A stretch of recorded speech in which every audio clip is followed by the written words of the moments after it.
Bristol Community College, Mathematics with Dan Avedikian, Math 011, Arithmetic, Section 3.4, Problem 16.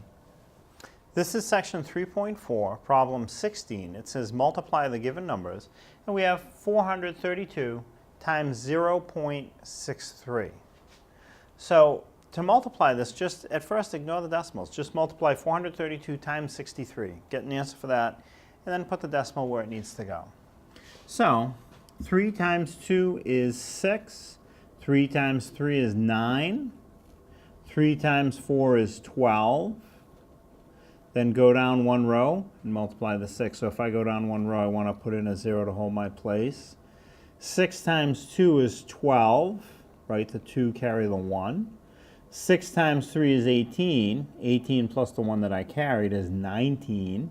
Write the 9, carry the 1. 6 times 4 is 24. 24 plus the 1 more that I carried is 25.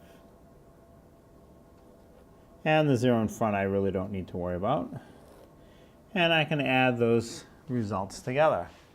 So 6 plus 0 is 6. 9 plus 2 is 11. Write the 1, carry the 1.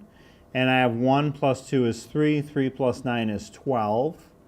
For 12, write the 2, carry the 1. 1 plus 1 is 2. 2 plus 5 more is 7. And then nothing plus 2 is just 2.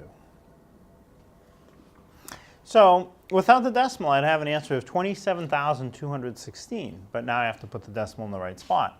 So go to the question and count the number of places altogether after the decimal. So only 2. The 432 didn't even have a decimal. So I have 2 places after the decimal in the question. So I have to have 2 places after the decimal in my answer. That would put the decimal between the 2 and the 1. And I have an answer of 272.16.